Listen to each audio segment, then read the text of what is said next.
Welcome to this week's issue of Digital Display Insider. My name is Jerry Teeter, and I'm your host for the bonus video here for issue number 29, where we're focusing in on building a solid foundation to help you get your first sales quickly. Now, in the issue of Digital Display Insider, we're covering several different topics, but for the purposes of this video, I wanted to drill down into the pricing section of this week's issue. And in the past issues, I have talked a little bit about pricing and what you can charge, but this is going to focus more on the mechanics and the foundation of the pricing model. And so I want to start by just kind of telling you how I got to where we were here in the last couple years of our business. When I first started back in 2014, again, at the time, there was virtually no information on the internet. There was only a couple dozen of these LED trucks in the entire country. And so I didn't have people that I could call and ask questions to. It was purely building the plane as we were trying to fly it. And what I did know at the time was most of the operators that were out there, there was just a universal fee of about $150 an hour based on an 8-hour day, and a week was a 40-hour week. And so that was pretty much the standard across the board of all the different operators out there.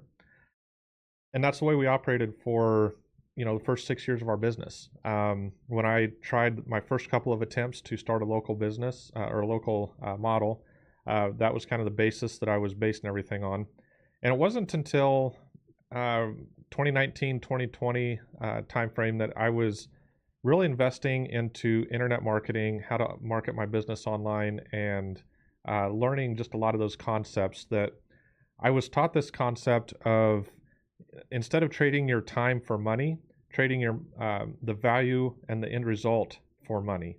And when you get out of this paradigm shift, or this paradigm of I'm going to charge you so much per hour no matter what I'm doing, or everything is based on that hourly rate, that's going to keep you stuck in a system that is going to make it hard for you to just really truly succeed. And when you start looking at what the value is you're providing and the outcome that your customer is getting for what you're giving them, and then charging based on that, at the end of the day, that's more of a merit-based charging, and it's a win-win for both parties involved. And so when I really learned that concept and started charging based on the value I was providing and the result that my clients were going to get, it just completely changed everything for our business. That, among with some other things with our other changes that we made in the local model, just allowed us to go on ahead and finally get a local model that worked and that was profitable, that was scalable, and that could be duplicated pretty much in any market of any size. And so it just completely changed our business. And for those of you that are in the startup phase now, I'm going to implore you, don't get stuck in this system of just charging $125, $150 an hour for your truck and being stuck in that, because you're leaving so much money on the table, and at the end of the day, you're not serving your customer at the highest level you can, because you're constantly going to be fighting this battle of needing to, not getting paid for what they want, or just all these different things that can come around the pricing. And so what that looks like here in this world, in our Total 360 coaching program, we've got really 3 different areas that we operate in. We have our local shared route. That's the foundation of the model. And then there's exclusives, and then there's special events. And each one of those has a similar framework that we base our pricing on, but they are different based on what they are. And so I just want to quickly run through those real quick. Starting with the routes, again, that's going to be the core of what you're going to do if you're going to do a model like this. And that's the thing that you protect. That's the thing that you focus on building. With my coaching clients, I tell them, we're going to start your first route, and you're going to stay laser focused on that until it's at least 60 to 70% full. And then we'll start adding other things like exclusives and secondary routes and all these other things. And so it's imperative that you focus on this, get it right, and have a clear and concise package that we're offering. And so if you look at all the successful businesses over the last several years, one thing that they all have in common is there's some form of recurring monthly revenue, a subscription-based model. And I even heard a mentor that I follow say it this way, that if you don't have continuity, which is the same as monthly recurring revenue, if you don't have continuity in your business, then you don't have a real business. And I can look back and see how that is true, even though I don't admit it in some businesses I've had, or I've gone through the process of having people interested in buying our business. And if you don't have that monthly recurring revenue, the value of your business is a fraction of what you think it is. And so if you want to build true value in your business, you need monthly recurring revenue. And that's what this model is based on. That's the foundation of the Total 360 model. And so within that, if you look at all your subscriptions out there, they always have a good, better, best option. There's an entry point, there's a mid-tier, and then there's the high tier. And so without reinventing the wheel, we want to kind of model our package off the same thing. And so within our daily routes, we have 3 different pricing options. One is going to get you the minimum amount of time on the screen. The middle one's going to be more of a mid-tier. And then the top one, that's going to be the one that we want to sell the most of. That's going to give our customers the highest level of value, and it's going to give them the most exposure on the truck. And so, again, in our coaching program, I dive a lot deeper into this on how to actually set that stuff up and create it. But from a framework standpoint, that's what you're looking at with that. Moving on to exclusive. Now, another mistake that I fell into just because I didn't know better, and I see across the industry as well, is that hourly rate that an operator kind of settles on, whether it's $150 an hour, $125 an hour, some are even as low as $100 an hour. Whatever that is the basis for everything they do, whether they're running an advertising campaign or showing a movie night on their truck or doing a tailgate, setting it up as a video wall. It's all the same thing. And one thing that never set well with me. And so when we started the local model here the last time, I really did kind of a deep dive and researched what some of these other services were actually, the rates that they were commanding from people actually in those industries. So for example, using the truck as a video wall at an event. If I were to go hire a AV company that sets up the portable LED walls, how much do they charge? And I was shocked at what they charge. I mean, several $1,000s for the first day, and then more than $1,000 a day after that. And so, the way I saw it is, we're much easier. We can just roll in. We're already set up, just hooking up a few cables, and that's it. And so, what the pricing I came up with was kind of a middle tier between what we were charging for advertising and what these AV companies are charging to come in and set up a wall, which is a lot of work. I own one of those walls, and they're a ton of work to set up. But it actually allowed us to charge what that service was actually worth within the industry. And so, from an hourly standpoint, it's well worth our time to invest in doing these things. Now, we can do this because we aren't relying on these exclusive jobs. These are just kind of the icing on the cake. And so if we get a job, it's well worth our time to do it. If we can't get the job, we're making our money in our routes. And so it gives you a lot of confidence and freedom to be able to stick to your pricing and not discount and feel that pressure to just take a job at whatever they're willing to pay simply because you have bills to pay. And so just an example, and again, I look at each market when I'm coaching someone to see if their market can support these numbers. But here in Omaha, we had basically three exclusive options. You could do a 2-hour, a 4-hour, or an 8-hour.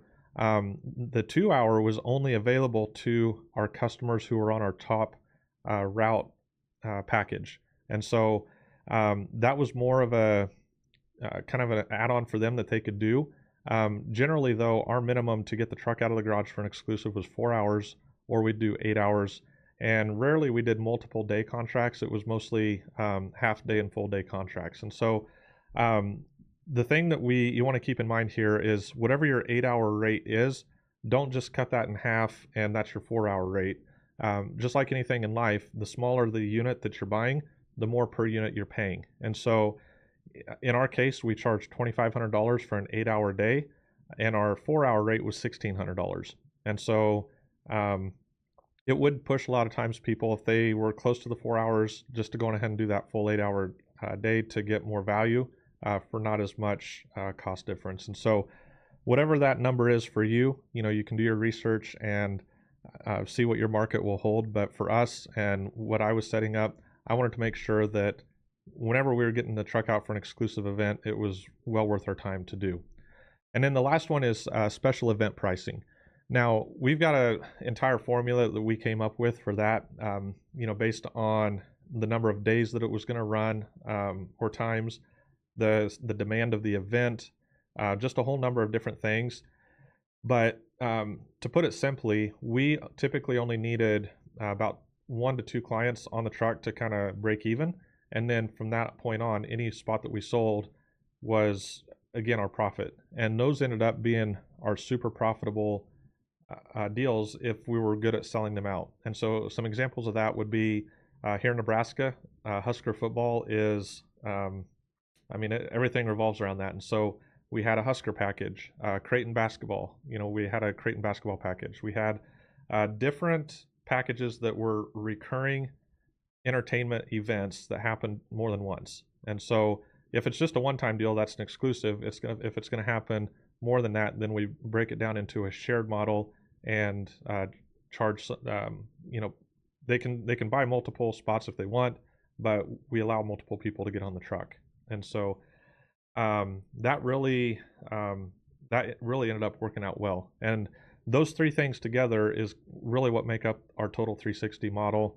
And the way that we've set it up as far as what's prioritized and how the pricing has worked and how everything is structured, that's what allowed us to come up with a model that was profitable, it was scalable, and it could be duplicated in any market in the country above a certain threshold of population. So that's kind of in a nutshell what it is. Now, the last little piece that I'll add in there that, again, just for my family and what we want out of our business was really important to us is charities and nonprofits. So as an operator, you're constantly going to get people from nonprofits asking you to donate time and donate the truck to their different causes. And if you're not careful, it can it becomes one of those things where you either have to do the same thing for everybody, which can get hard to say no. And so having a plan up front for what you're going to do for charity work is highly encouraged. And so what we did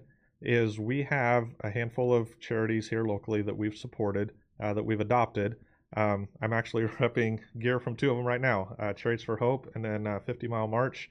And for those 2 or 3 charities that we've adopted, we really pour into them. If they need a screen and it's not already booked on a paid job, we just give it to them. I invest not only our equipment, but my time in setting it up, being on their boards, serving through their different events.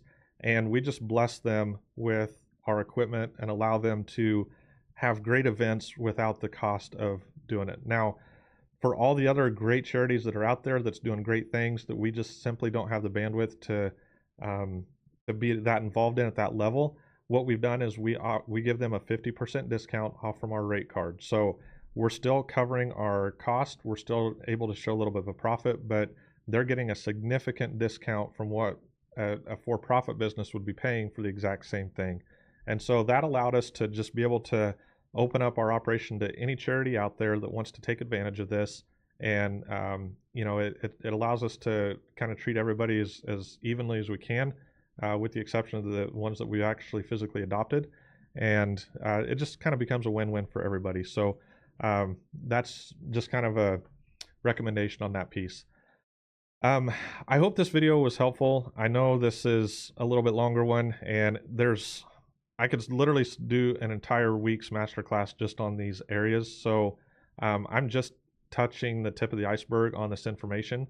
And if it was helpful for you, please go ahead and hit subscribe here on the YouTube channel to get notified when we do have more videos. If you have not yet subscribed to Digital Display Insider, go to digitaldisplayinsider.com.